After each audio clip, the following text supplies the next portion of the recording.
¿Qué tal? ¿Cómo le va? Tenga usted muy buenas noches. Y bueno, hoy estamos cumpliendo 100.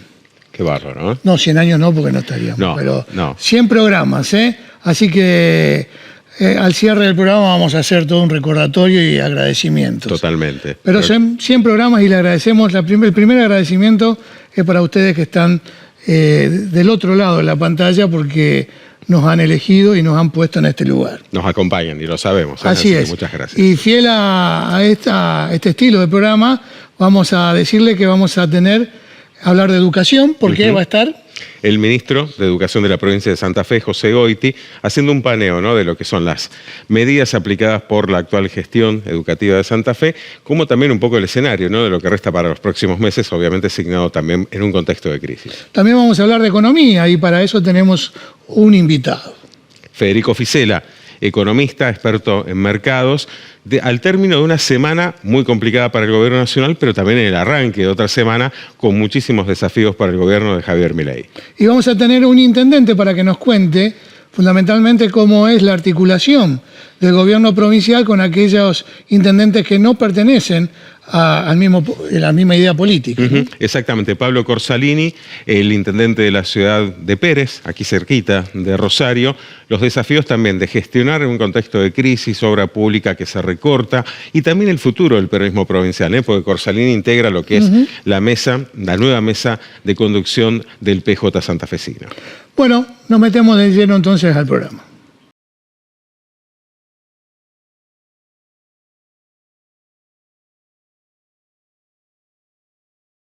Pedí tu préstamo personal para lo que vos quieras. Solicítalo por Home Banking, app o en nuestras sucursales. Te damos hasta 30 millones de pesos y devolvelo en hasta 60 meses. Banco Santa Fe. Acá, para vos. Concejales por un día. Primera vez al cine y al teatro. Alumnos al consejo. Promesa de lealtad. Sumate. En el consejo, vos y tu escuela son protagonistas. Innova, opinión pública. Lo serio está cerca. Cámara de Diputadas y Diputados de la provincia de Santa Fe. Bloque Unión Cívica Radical. Único Desarrollos Inmobiliarios. La oportunidad de invertir en tu futuro. Financiación exclusiva y a tu medida. Elegí tu desarrollo adecuado. Único Bizart, Único Golf, Único Corrientes. Con la garantía y respaldo de Autocrédito. Desarrollos Inmobiliarios. Todos, pero todos, hace 45 años compramos en el Emporio. Todos los modelos, muchas marcas, para todas las personas. Todos, sí, todos compramos en el Emporio. El Emporio de la Zapatilla. 45 años caminando con vos.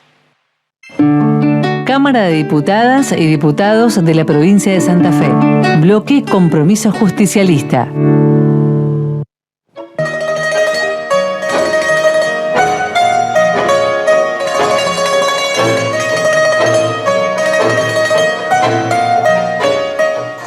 Este 11 de agosto se sortea el pozo aniversario del Kini 6. Tiene 9 ceros, es imposible. Escribana, ¿estás ahí? Sí, Susana, son más de 4.000 millones. Kini 6, 11 de agosto, más de 4.000 millones. Y hay 3.000 millones que salen o salen. Es así, ¿no? Quinito, mi amor, qué divino.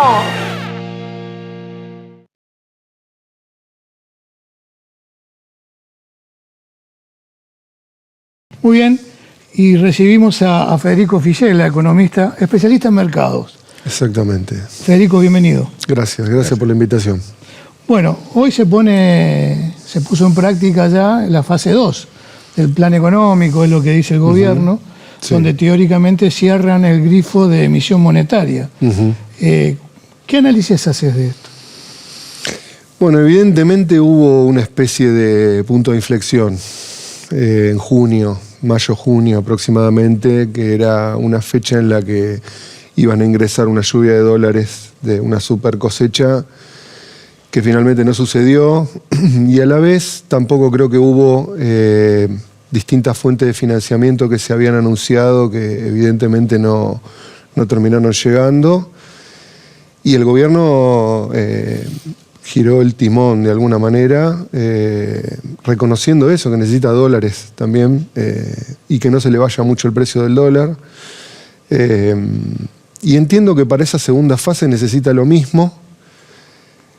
Está empezando a anunciarlo, con algunas cosas menores, porque la fundamental es el ingreso de fondos de algún lugar genuino, si es el campo, cosa que no creo a esta altura.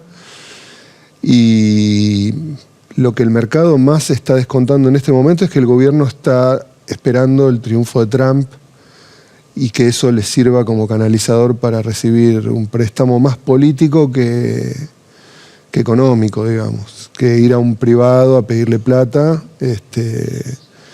Pero eso también tiene sus cuestiones. Trump iría a las elecciones en noviembre, recién asumiría en enero. Y resumido, hay un gran pago de deuda externa en enero de 6.500 millones de dólares. La misma que se pagó hace algunas semanas en julio, se paga 2 veces, se paga en julio y se paga en enero, 2 veces por año. Pero ya en un monto significativo. Entonces se empieza a poner en duda si el gobierno va a poder llegar a esa instancia con esos fondos, porque si no el escenario sería otro ya de empezar a plantear una cesación de pago. Y en este contexto, lo que vimos una semana atrás, ¿no? El dólar disparándose, riesgo país también en alza, ¿cómo se describiría este fenómeno puntualmente, lo que vivimos en los últimos días?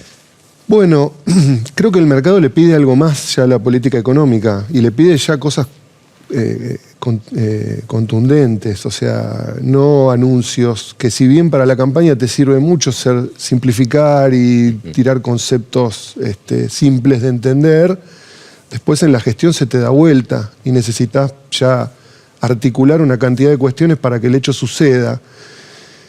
Y bueno, eso es lo que no terminó de suceder sobre mediados de año. Es decir, el gobierno tiene un tema clave en su agenda, 2 temas clave en su agenda económica. Retirar el cepo cambiario, para lo cual necesita dólares, y abrir la importación, que una cosa está atada a la otra, porque no podés abrir la importación con cepo, no podés esperar que el RIGI o los regímenes de inversión aparezcan capitales sabiendo que no van a poder salir. Eso es una obviedad decirlo, pero es eso lo que empieza a pasar. Es decir, sin discutir si el modelo económico, discutir, digamos, los objetivos que se planteó el gobierno en el comienzo de su gestión y cómo va dando los pasos para conseguir ese objetivo. Después se podrá discutir qué efectos tendrán en la población, pero para el camino que tiene que recorrer el gobierno es ya muy necesario retirar el cepo, porque si no el cepo lo va a retirar al gobierno en ese aspecto. La brecha se empezó a ampliar, que es justamente todo lo que envuelve al cepo, y cuando las brechas se amplían, las reservas te las vacían, porque todo el mundo que puede importar algo, que todavía puede, se da cuenta que hay un atraso cambiario en términos del precio del dólar oficial contra la inflación, y eso le pasó a Cristina Fernández, le pasó a Mauricio Macri, le pasó a Alberto Fernández. Se amplía la brecha entre los dólares paralelos y el dólar oficial y se vacían las reservas. Sucedió en escenarios completamente distintos y creo que eso no es muy distinto de lo que pasó ahora. Fíjense que tuvo una ampliación de reservas importante de enero aproximadamente hasta mayo. Logró acumular unos 12.000 millones de dólares aproximadamente y de golpe hubo un freno súbito. Uno podría preguntarse para atrás, bueno, pero porque se había liquidado una campaña que venía retenida y la devaluación volcó al mercado a liquidar una producción que era de una campaña anterior, alguna administración de la importación que se pagaba 30, 60, 90 días. Es decir, por un lado tenías un flujo de dólares que entraba por exportación y del otro lado vos para importar, que es la operación contraria, pedías 60, 90 días, que es lo que se está teniendo que pagar ahora. Se frenaron la acumulación de reserva, empezó a retroceder, se amplió la brecha, subió el valor del dólar, de los dólares alternativos. Cuando se habla de salir del cepo, se habla automáticamente de lo que decía recién, del tema de las importaciones, pero cuando uno mira para atrás, digo, yo era muy joven, pero viví la época de Martínez de Oz, viví también la época de Menem, donde se importaba y hubo una industria nacional que sucumbió. Exacto. Digo, ¿cómo se logra esta necesidad de abrir las importaciones, pero que también defender la industria nacional? No se logra eso. Digo porque... Es lo que te decía al principio. Vos tenés, como quien dirige la política económica, un objetivo que está más puesto en los números que en las personas, que en los ciudadanos. Y el objetivo es justamente, fíjate que empezó a pasar una cosa. La inflación fue del 25,5, 20, 18, 15, etcétera, hasta llegar a un límite del 4 o 5%, probablemente julio vuelva a dar 5, ¿no? Entonces incluso la población se podría preguntar, ¿qué pasó con toda esta política económica? Pegamos toda una vuelta a la calecita para volver a ese mismo 5 o 6% de inflación mensual que es casi estructural. Y ahí empiezan las preguntas fuertes, es decir, ¿para qué hicimos todo esto? Y ahí es donde viene la respuesta a esa pregunta de la apertura importadora. Está en la lógica del propio gobierno que la indumentaria, por ejemplo, que es un elemento muy notorio en la diferencia que tiene con el mercado global, sí, claro, entraría esa mercadería y eso permitiría romper ese 4 o 5% de inflación. ¿Contra qué? Obviamente contra un montón de gente que está trabajando hoy en la peatonal o en los locales de indumentaria, que tendrían que empezar a revisar su negocio. El que pueda sobrevivirá, y no creo que demasiado. O sea, combinar las dos cosas, tener que vender el precio del producto a un precio global, pagar los alquileres que se pagan acá en Argentina, eso va a una reestructuración productiva y probablemente quede mucho efecto colateral en el camino. Pero vuelvo a lo que decía, dentro de la lógica de los objetivos que se plantea el gobierno, necesita esa apertura importadora y previamente para abrir la importación necesita sacar el cepo. Y para sacar el cepo necesita tener dólares o que alguien se los garantice.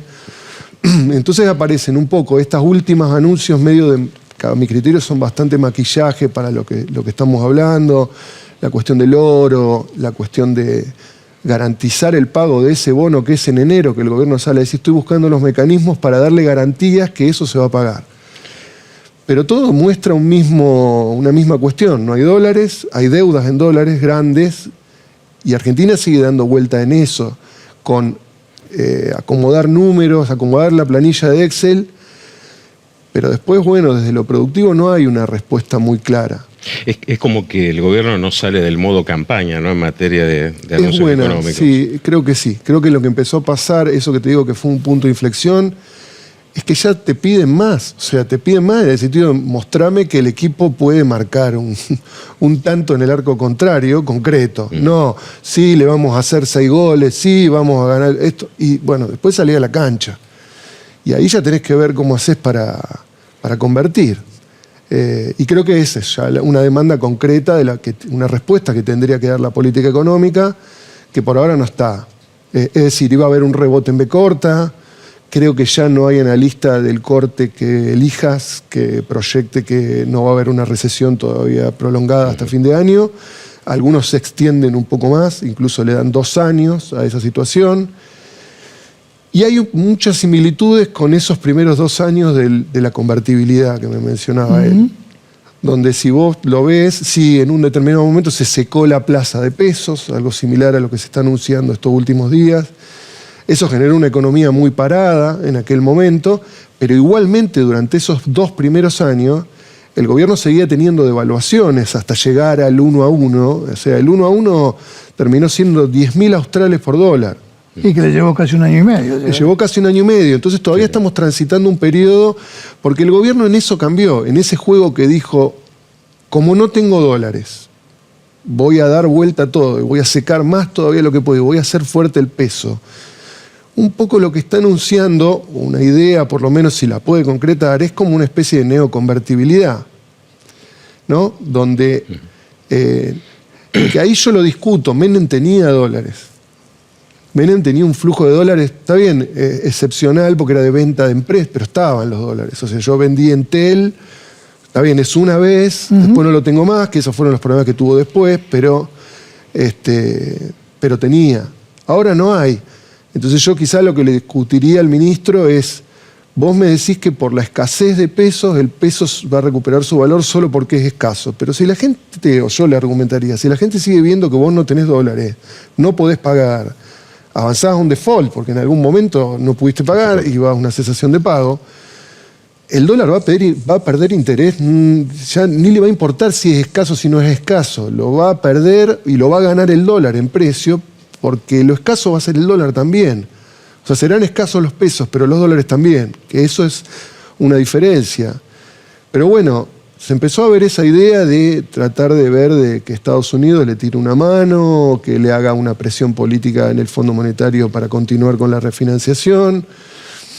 Y acá estamos. Eso es un poco un periodo de transición en el que hay dudas todos los días alguna mala declaración te puede llevar el precio del dólar arriba, y después todo lo que te estoy hablando es finanzas, economía financiera. Lo real, si querés, lo dejamos para otra cosa, porque no sucedió el rebote, probablemente tengamos prolongadamente es más que una recesión, es una hiperrecesión. Los valores de caída son muy amplios todavía. O sea, ver en junio la producción automotriz, que era uno de los pilares de generación de dólares, porque las plantas que tenemos incluso cerca de Rosario, hay que ver qué porcentaje de producción se exportaba a Brasil, y eso se frenó, y todas frenaron a la vez. Entonces, bueno, ¿cómo no ir ya a empezar a hablar de una depresión económica, que sería algo más grave, más prolongado? Pero tiene que ver, vuelvo a los objetivos de política. Porque una pregunta que uno recibe mucho es, bueno, ¿cuándo falla el modelo? Están esperando la falla del modelo, que obviamente la podrá tener más adelante, pero el modelo tiene una cantidad de objetivos que, como te decía, que no son redistribuir de manera pareja, que no son darle prioridad a la economía real, pero que puede terminar logrando su objetivo, que en definitiva configura una sociedad económicamente diferente, más concentrada. Eso creo que no cabe duda. Los beneficios que se han dado con la ley de base en el régimen de inversiones son extremadamente injustos para un empresario local. Pero lo mismo que vos me decías de las inversiones, no está eso dentro de las prioridades. Mientras el Excel cierre y se siga mostrando superávit financiero, pareciera que como que todo cierra con el superávit financiero. Yo no estoy de acuerdo, no es algo que me represente, pero uno va viendo que el éxito o no del gobierno. Bueno, ¿el éxito para quién? Claro. Sería la próxima pregunta, ¿no? Eso lo veremos en el tiempo. Federico, te queremos agradecer muchísimo tu gentileza de haber estado, ¿no? Por favor. Muchas gracias. Seguimos en Hora Política.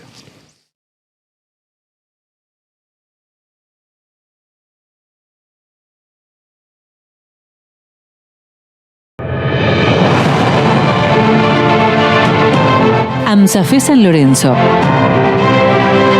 En defensa de la escuela pública, el derecho a la educación y los derechos de las y los trabajadores de la educación.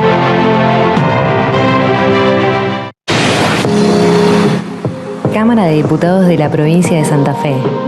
Bloque de Diputados PRO.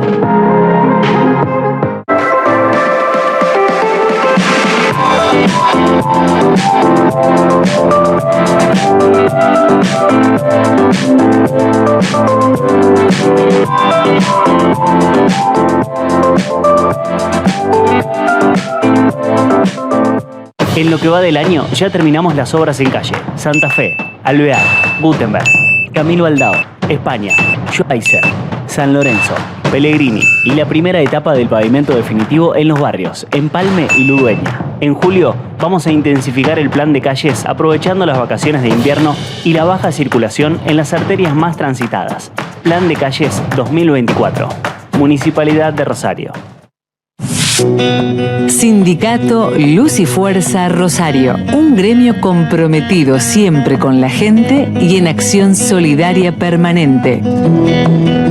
Sindicato Luz y Fuerza Rosario, siempre con la gente. Cámara de Diputadas y Diputados de la Provincia de Santa Fe.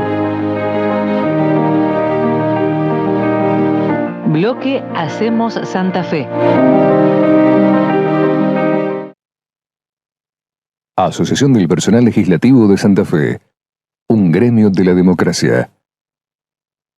Este 11 de agosto se sortea el pozo aniversario del Kine 6.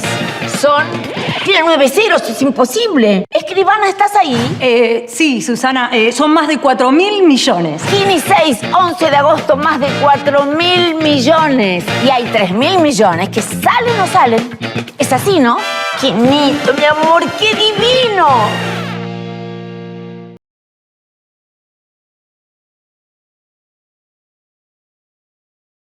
Muy bien, y recibimos a Pablo Corsalini, el intendente de la ciudad de Pérez. Pablo, bienvenido. Bueno, gracias por la invitación. Gracias.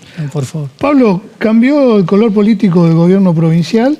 ¿Cómo se articula con Pérez ahora esto? Bueno, la verdad que bien. Hemos logrado poder llevar una agenda en conjunto, poder tener instancias de diálogos, no solamente desde la ciudad, sino con el espacio Vamos, que hemos conformado junto a otros intendentes y presidentes comunales, todos referentes territoriales del Partido Justicialista, donde pudimos tender algunos puentes que tienen que ver con un diálogo sincero, con un diálogo claro y poniendo sobre la mesa las problemáticas que tienen nuestros habitantes, ¿no? Y en ese sentido, en un contexto en el cual la crisis surca a todo el país, puntualmente Pérez, ¿cómo está atravesando esta situación en general? Bueno, con mucha atención de parte del gobierno local sobre los distintos sectores.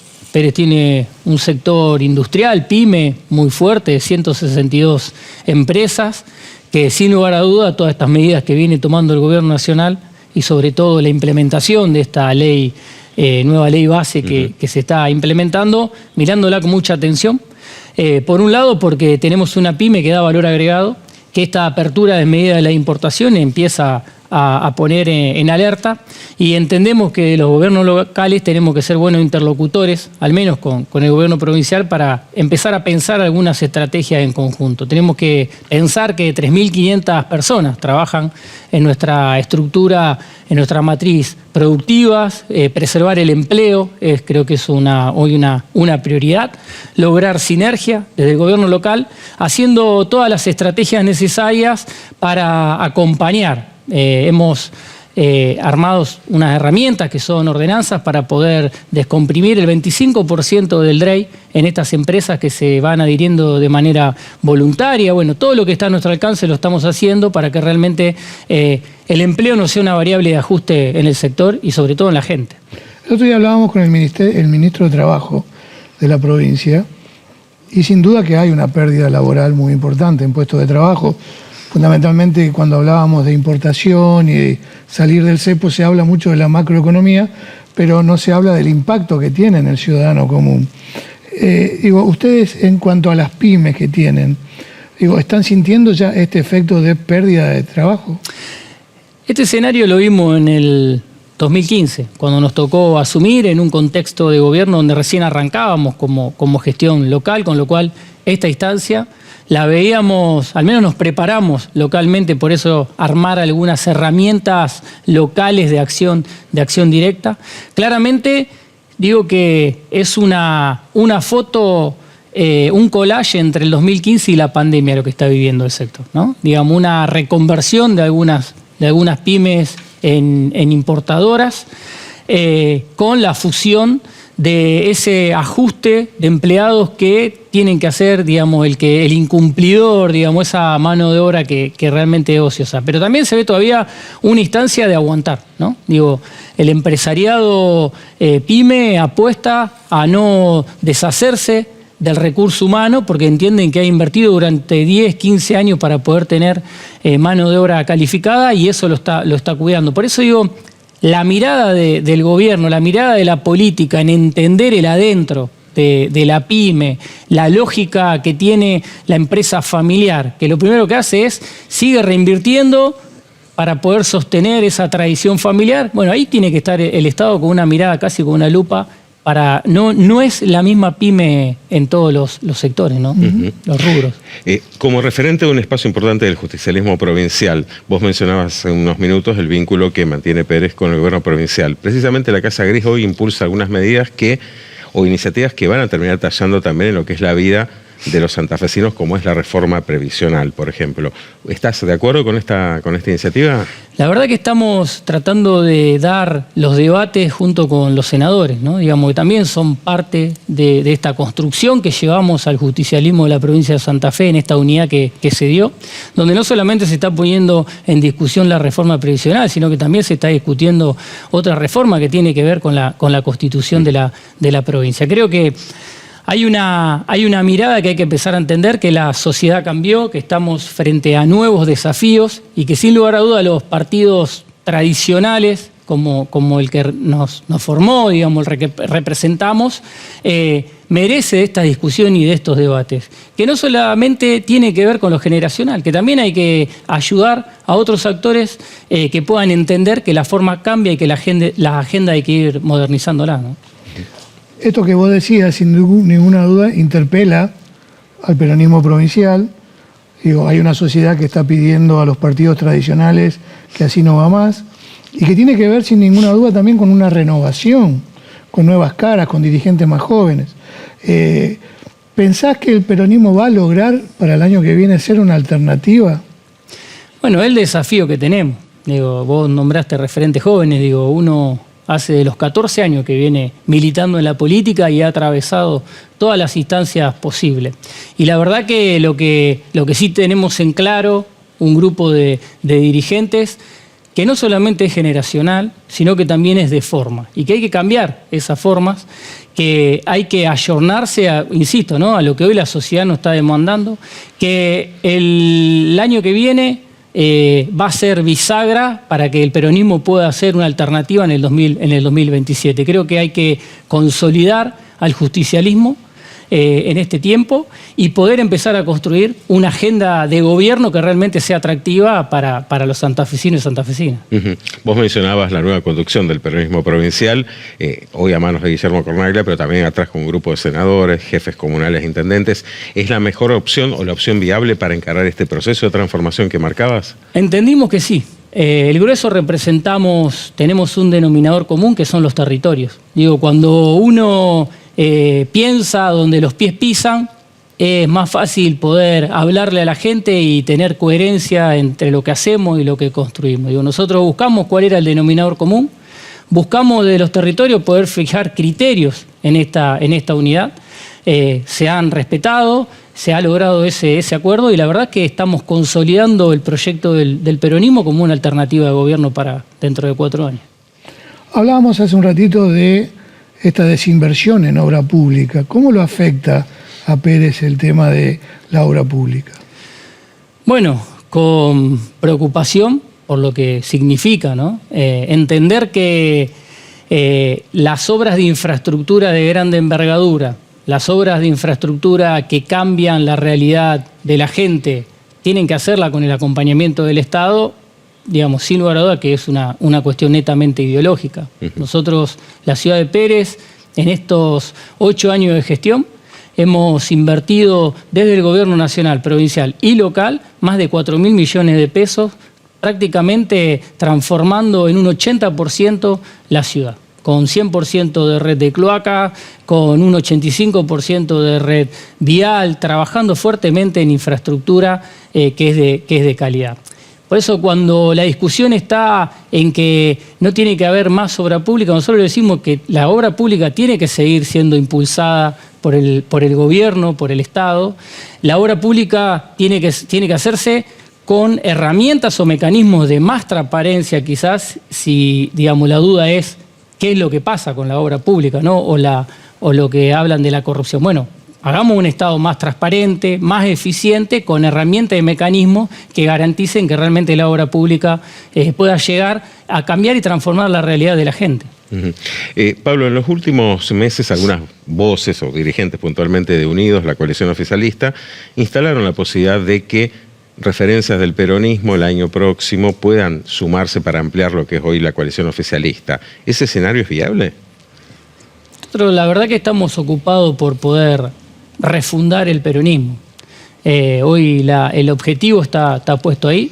El objetivo está en que podamos ser un partido que sea moderno, pero con sentido común, digo, ¿no? O sea, de estar trabajando para una unidad, consolidar esa unidad y pensar cómo vamos a hacer para sentarnos del otro lado, me parece que eso no es ni criterioso ni es razonable en este momento. Digo, yo creo que todos los furcios, escuchaba al economista que estuvo anteriormente, digo, ¿no? Y creo que hoy el gobierno nacional está dejando un montón de baches, un montón de espacios que sin lugar a duda el peronismo tiene que retrabajarlo y repensarlo para que puedan surgir nuevos emergentes y que está dada la posibilidad para que esto sea, para que el peronismo pueda volver a recuperar el protagonismo que merece y que siempre tuvo además. Pablo, antes de que te vayas, ¿cuál es la materia pendiente que tenés, esa obra que vos querés dejar en Pérez y que todavía por múltiples factores no pudiste cumplir? Bueno, hay dos cosas que están pendientes y que están en la agenda de estos próximos 3 años y medio que me queda de gobierno. La primera que tiene que ver por poder concretar la ampliación del acueducto Gran Rosario, que sin lugar a dudas poder llevar agua de calidad, poder llevar agua dulce a nuestra ciudad, como a gran parte del área metropolitana del Gran Rosario, es una necesidad real. Y la segunda tiene que estar dada con poder repensar esas 33 hectáreas ferroviarias que tiene la ciudad, que esa deuda de la fibra de la identidad ferroviaria de la ciudad. Poder volver a ver ese predio activo, ese predio que sea de acceso para la ciudadanía, para el vecino de Pérez, son los dos grandes desafíos que nos quedan, entre tantas otras cosas menores, ¿no? Pablo, muchísimas gracias. No, gracias a ustedes. Muy bien, seguimos en Hora Política.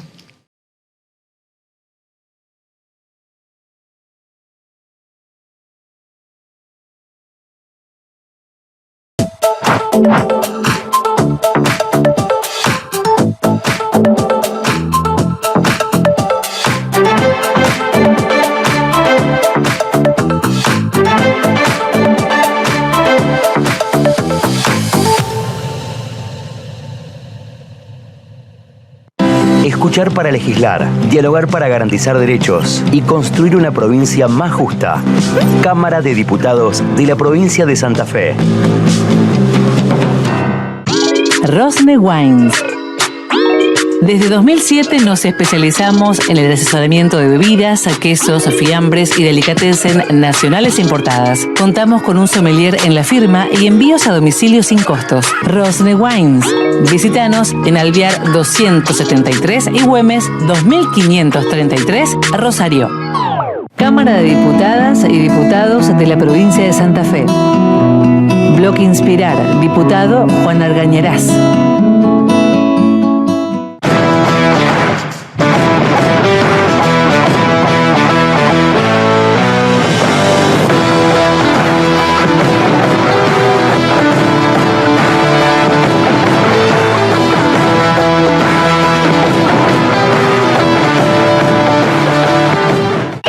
De agosto se sortea el pozo aniversario del Kini 6.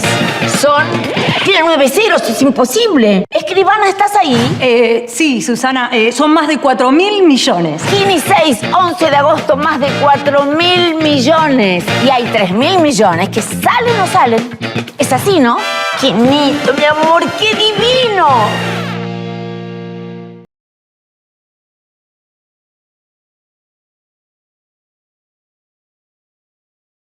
Seguimos en Hora Política y recibimos al ministro de Educación de Santa Fe, José Goiti. Ministro, gracias por acompañarnos. No, muchas gracias a ustedes por la oportunidad. Bien. Bueno, arrancan las paritarias, nada menos, nuevamente, y ¿se va a poder sostener el compromiso de actualizar el salario docente todos los meses? No, eso desde ya. Nosotros en enero empezamos con algunas pautas claras. Una de esas pautas era que había que actualizar el salario todos los meses. Nosotros... Recién ustedes estuvieron charlando sobre las condiciones económicas, macroeconómicas, y la verdad que no son buenas, yo diría que son muy malas, y esto ha afectado el bolsillo y ha afectado el poder adquisitivo de los trabajadores en general de todo el país. Algunos se han quedado sin trabajo, otros se han quedado sin horas extras, y todos hemos perdido un poco de poder adquisitivo, pero eso lo tenemos que detener en algún momento, y nuestro compromiso del primer día fue todos los meses actualizar el salario, porque es necesario preservar el poder adquisitivo de los trabajadores. Obviamente en un contexto y en un marco de condiciones, pero a la pregunta concreta sí, por supuesto. Ministro, ustedes implementaron el programa Asistencia Perfecta para revertir una tendencia de ausencia muy importante. ¿Cuál es el primer resultado, la primera medición de este programa?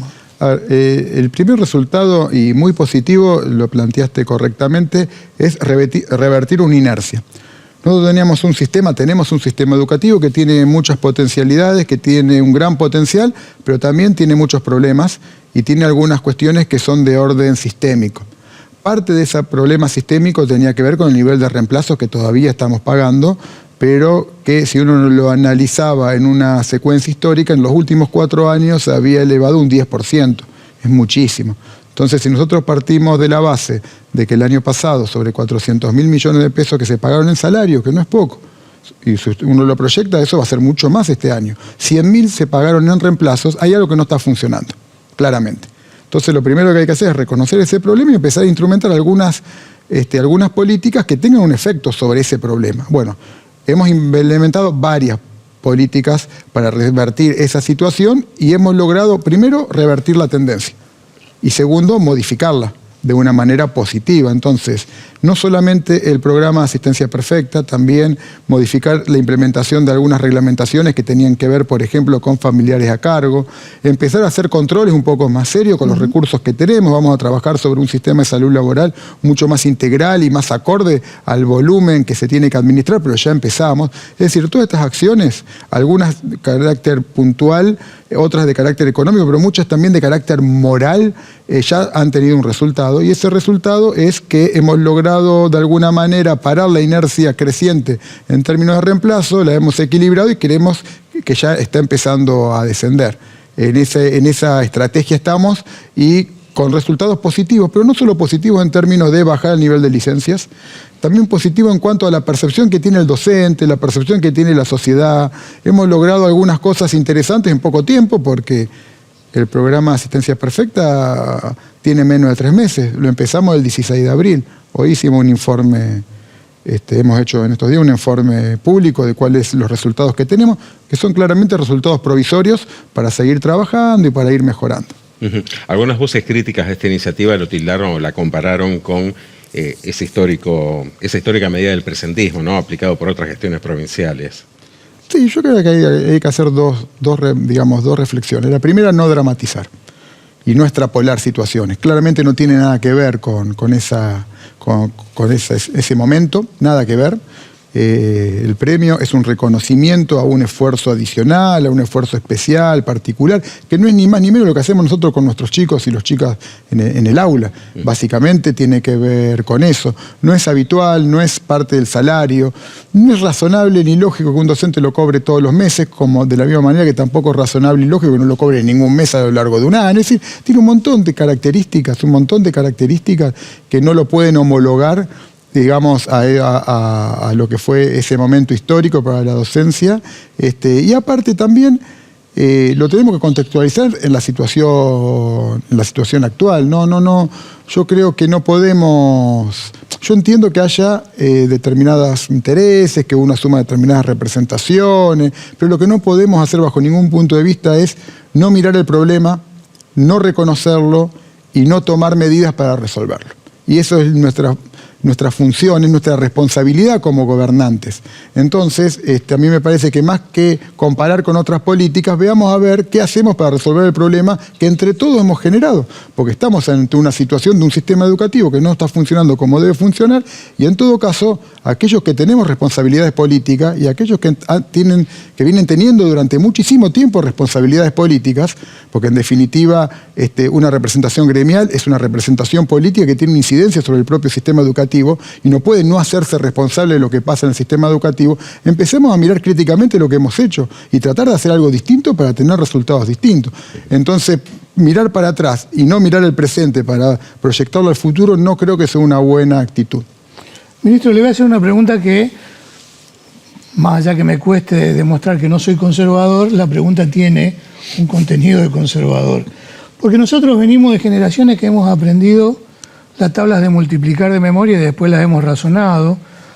Aprendíamos la lectoescritura rápidamente porque eso nos ayudaba a hacer una interpretación de textos y nos sirvió, por lo menos hasta ahora, Digo, esto se ha ido perdiendo. Digo, cuesta encontrar jóvenes que salgan de una secundaria con interpretación de texto. ¿Cómo se modifica esta calidad? Bien, se modifica de varias maneras porque no hay una razón, pero por lo menos empezar a identificar algunos núcleos problemáticos y trabajarlos. El primer punto que tenemos que cambiar, que es de cabeza, es de enfoque, es volver a centrarnos en los aprendizajes. El sistema educativo se fue corriendo el foco de los aprendizajes por múltiples motivos. O porque consideramos que algunos chicos no están en condiciones de aprender, o no pueden aprender lo suficiente porque vienen de determinado contexto socioeconómico, o porque pensamos que hay condiciones externas que no nos permiten enseñar y a los chicos no les permiten aprender, por un montón de razones, porque pensamos durante mucho tiempo que es más importante contener que enseñar, y que en definitiva la escuela tiene que ser un ámbito de contención para después poder enseñar, cuando es exactamente al revés. Primero tiene que enseñar para poder contener. Entonces, si nosotros entendemos que el conocimiento y que la escuela iguala y contiene básicamente en base al conocimiento y los aprendizajes, y si entendemos que todos los chicos pueden aprender y que tienen que aprender, ya vamos a tener un enfoque más adecuado. Por ejemplo, también dentro de ese enfoque pensamos que la evaluación es negativa, porque la evaluación durante mucho tiempo se planteó que era estigmatizante, entonces no tenemos pruebas de evaluación de aprendizajes que sean propias de la provincia, tenemos pruebas que son nacionales o internacionales. Estas pruebas no son nominales. No son nominales. Esto es como que yo fuera a un hospital, hago análisis de sangre a todos los enfermos, pero para no estigmatizarlo, para no preocuparlo, no le doy el resultado de análisis al enfermo, porque lo voy a perjudicar. Bueno, nosotros con los resultados de evaluación de aprendizaje hacemos eso. Nos vamos a la escuela y decimos, usted tiene todos estos chicos que tienen este problema, veamos cómo lo resolvemos. Entonces ahí ya tenemos claramente un problema de enfoque. Claramente un problema de enfoque. Y luego tener políticas que sean estrictamente pedagógicas, que sean consistentemente pedagógicas. Por eso iniciamos un plan de alfabetización, porque no hay ninguna razón para que un chico en cualquier contexto, de cualquier manera, aún abajo de un árbol, no aprenda a leer y escribir. Y volver a los principios fundantes de la escuela, que un chico sepa leer y escribir perfectamente, y aquel chico que tiene más dificultades económicas, más tiene que aprender, mejor tiene que aprender. Por ejemplo, poner los mejores docentes en los lugares más complejos, en los cursos inferiores, en aquellos lugares donde necesitamos al mejor docente. Pero para eso tengo que también definir y diseñar un sistema que ha sido definido para la homogenización. Reivindicamos la diversidad, porque ahora estamos reivindicando la diversidad, pero cuando yo digo tengamos estrategias distintas, sueldos distintos, incentivos distintos para situaciones distintas, nos planteamos, no, eso no se puede. No. Bueno, entonces tenemos que ser más conservadores para volver a la vieja tradición, pero menos conservadores para no defender algunas cosas que en algún momento dieron resultado y que hoy claramente no dan resultado. No dan resultado. Entonces nosotros creemos que hay un problema en el sistema. Volvemos a lo mismo, el problema no es de un docente u otro docente, porque hacen un gran esfuerzo, sino el problema es del sistema. Entonces lo tenemos que trabajar de manera sistémica. Y para eso tenemos que ver cuáles son las prácticas que tenemos que reformular, qué cosas tenemos que hacer de otra manera. Porque en definitiva, yo soy un convencido que el sistema educativo santafesino en particular tiene un gran potencial, que la sociedad pone muchos recursos, pero que no estamos teniendo los resultados que deberíamos tener en función de esos recursos y ese potencial. La función del gobierno, nuestra función, es sacar lo mejor de cada uno de nosotros para que esto empiece a transitar otro camino. Ministro, días atrás, junto a pares de otras provincias, mantuvo una reunión con autoridades nacionales a nivel educativo en torno al plan de alfabetización también. Un gobierno nacional que arrancó aplicando un fuerte ajuste en materia educativa. ¿Qué escenario vislumbra acá los próximos meses en función de ese vínculo y esas acciones que hoy encara el gobierno de Milei? A ver, claramente, eso no hace falta que yo lo diga, hubo un fuerte recorte en términos de inversión educativa, recorte que digamos que en la provincia de Santa Fe compensamos sobradamente.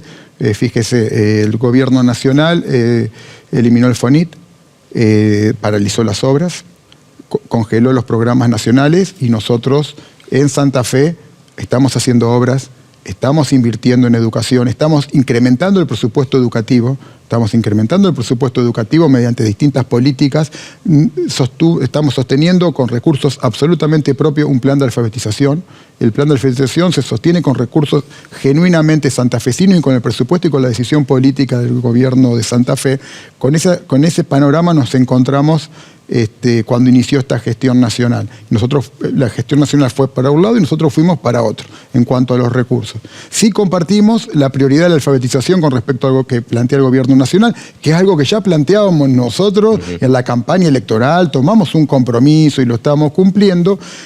Hacemos todas las gestiones que hay que hacer en Buenos Aires, no dejamos de ir nunca, porque creemos que tenemos que estar ahí.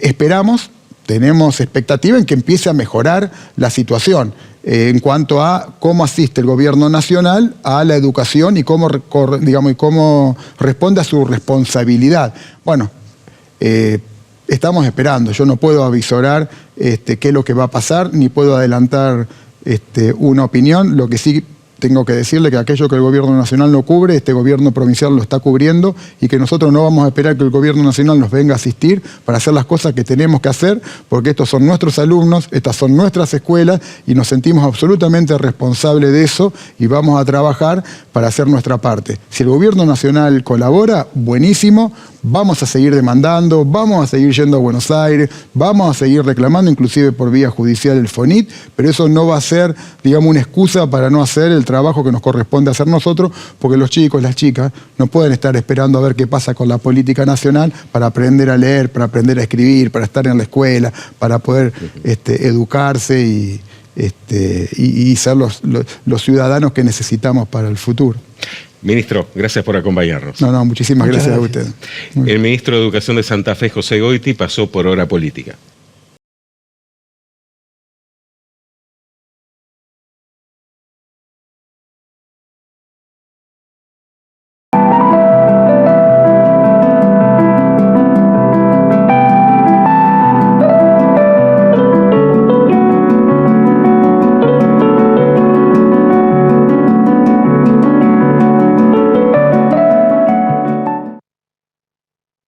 Cámara de Senadores de la provincia de Santa Fe, bregando por el bienestar de todos los santafesinos.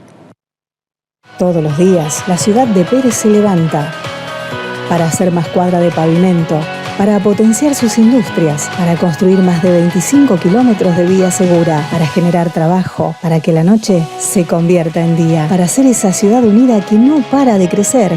Pablo Corsalini, intendente. La elegancia para el hombre en ropa formal y elegante sport está en Brunos. Casamientos, graduaciones, eventos, indumentaria empresarial. Todo lo encontrás en Brunos, en el corazón del centro rosarino. Rioja 1076, casi esquina Sarmiento. Horario corrido. Brunos. Seguinos en nuestras redes. Cámara de Diputadas y Diputados de la provincia de Santa Fe. Bloque de Diputados, una nueva oportunidad. Interbloque Unidos.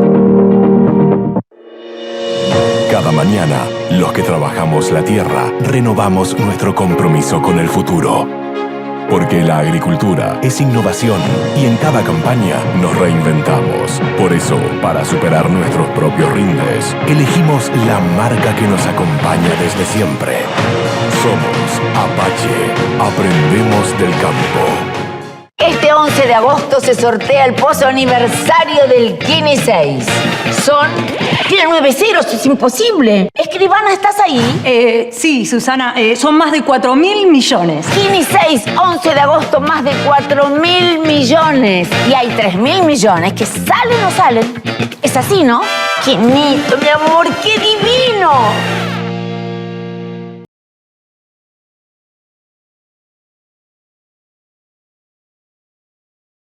Bueno, Javi, 6 meses de gestión para todos. Para todos, y el inicio de una semana que, por ejemplo, Sergio, para el presidente Javier Milei está asignada por el desafío, ¿no?, del debut de esta fase 2 con una serie de medidas destinadas a frenar lo que fue el cierre de la semana anterior con un dólar que se disparaba, en pos de ese objetivo que es inflación cero, déficit cero también, con modos intempestivos para desalojar a algunos funcionarios o asesores del Gabinete Nacional, como fue el caso del subsecretario de Deportes, correcto, Julio Garro, quien osó cuestionar el posicionamiento o las palabras de la vicepresidenta Victoria Villarruel respecto de esta controversia en torno a los cánticos supuestamente o en teoría racistas por parte de la selección argentina de fútbol, lo que generó un roce obviamente con la Federación Francesa de este deporte. Bueno, funcionarios eyectados de prepo ¿no? Se lo podemos definir. Una actitud presidencial que contrasta también con la posición exteriorizada por el propio Javier Milei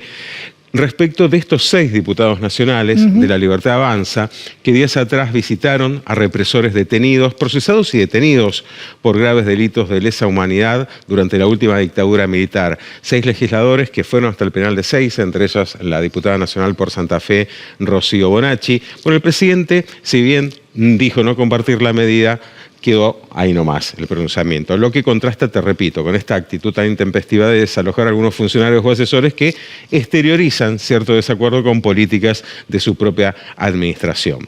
Esto a nivel nacional. A nivel provincial, este martes se reúne toda la cúpula de Unidos para Cambiar Santa Fe aquí en Rosario, obviamente para hacer un balance de lo que es la gestión hasta ahora de Maximiliano Puyaro y delinear temas clave, reformas muy importantes que el Ejecutivo quiere ver materializadas sobre fin de año. Una es la reforma previsional, que fíjate vos cómo son las cosas.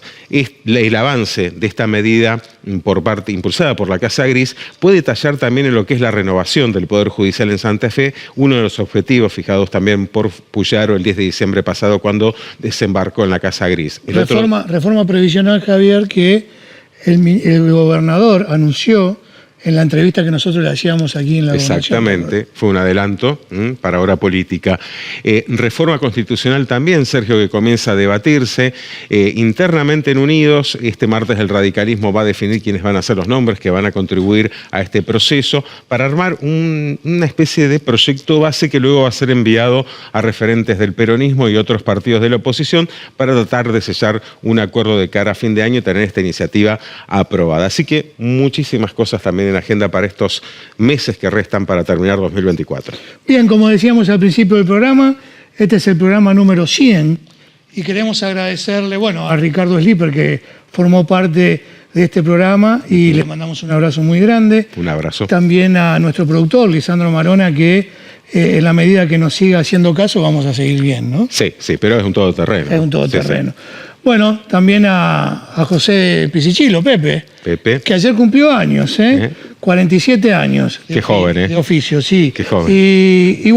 Y también a los muchachos, a Gonzalo, a Rubén, a Tito, que nos acompañan desde el primer programa. Sí. Así que le agradecemos también a usted fundamentalmente y a los auspiciantes que gracias a ellos hacen posible este programa que nos lleva a cumplir 100. Sí. ¿Hay torta? ¿Hay torta? Hay torta. Vamos a comer torta. Qué buena producción. Chao, hasta el próximo lunes. Hasta el lunes.